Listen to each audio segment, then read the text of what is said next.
حضور اکرم صلی اللہ علیہ وآلہ وسلم نے ارشاد فرمایا کہ جب ایک بندہ مسلمان ہو جائے اور اس کا اسلام عمدہ ہو، یقین و خلوص کے ساتھ ہو، تو اللہ اس کے گناہ کو جو اس نے اس اسلام لانے سے پہلے کیا معاف فرما دیتا ہے، اور اب اس کے بعد کے لیے بدلہ شروع ہو جاتا ہے، یعنی ایک نیکی کے عوض 10 گناہ سے لے کر 700 گناہ تک ثواب، اور ایک برائی کا اسی برائی کے مطابق بدلہ دیا جاتا ہے، مگر یہ کہ اللہ تعالیٰ اس برائی سے بھی درگزر کرے اور اسے بھی معاف فرما دے، یہ بھی اس کے لیے آسان ہے۔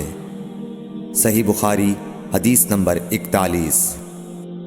رسول اللہ صلی اللہ علیہ وسلم نے فرمایا کہ تم میں سے کوئی شخص جب اپنے اسلام کو عمدہ بنا لے، یعنی نفاق اور ریا سے پاک کر لے، تو ہر نیک کام جو وہ کرتا ہے اس کے عوض 10 سے لے کر 700 گناہ تک نیکیاں لکھی جاتی ہیں، اور ہر برا کام جو کرتا ہے تو وہ اتنا ہی لکھا جاتا ہے جتنا کہ اس نے کیا ہے۔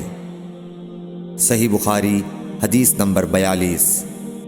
رسول اللہ صلی اللہ علیہ وسلم ایک دن حضرت عائشہ رضی اللہ تعالی عنہا کے پاس آئے۔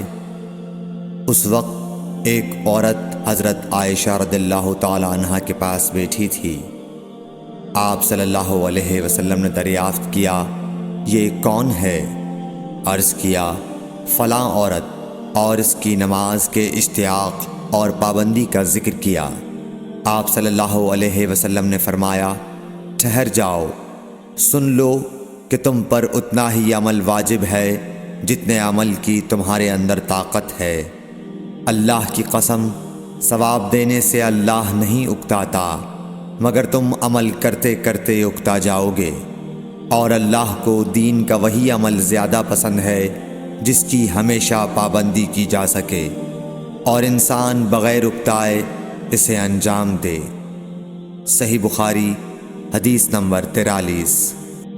رسول اللہ صلی اللہ علیہ وسلم نے فرمایا، جس شخص نے لا الہ الا اللہ کہہ لیا اور اس کے دل میں جو برابر بھی ایمان ہے، تو وہ ایک نہ ایک دن دوزخ سے ضرور نکلے گا، اور دوزخ سے وہ شخص بھی ضرور نکلے گا جس نے کلمہ پڑھا اور اس کے دل میں گیہوں کے دانے برابر خیر ہے، اور دوزخ سے وہ بھی نکلے گا جس نے کلمہ پڑھا اور اس کے دل میں ایک ذرہ برابر بھی خیر ہے۔ صحیح بخاری حدیث نمبر 44۔ ایک یہودی نے حضرت عمر بن خطاب رضی اللہ تعالیٰ عنہ سے کہا کہ اے امیر المومنین، تمہاری کتاب قرآن میں ایک آیت ہے جسے تم پڑھتے ہو، اگر وہ ہم یہودیوں پر نازل ہوتی تو ہم اس کے نزول کے دن کو یوم عید بنا لیتے۔ آپ نے پوچھا، وہ کون سی آیت ہے؟ اس نے جواب دیا، سورہ مائدہ کی یہ آیت کہ آج میں نے تمہارے دین کو مکمل کر دیا اور اپنی نعمت تم پر تمام کر دی اور تمہارے لیے دین اسلام پسند کیا۔ حضرت عمر رضی اللہ تعالی عنہ نے فرمایا کہ ہم اس دن اور اس مقام کو خوب جانتے ہیں۔ جب یہ آیت رسول اللہ صلی اللہ علیہ وسلم پر نازل ہوئی، اس وقت آپ صلی اللہ علیہ وسلم عرفات میں جمعے کے دن کھڑے ہوئے تھے۔ صحیح بخاری حدیث نمبر 45۔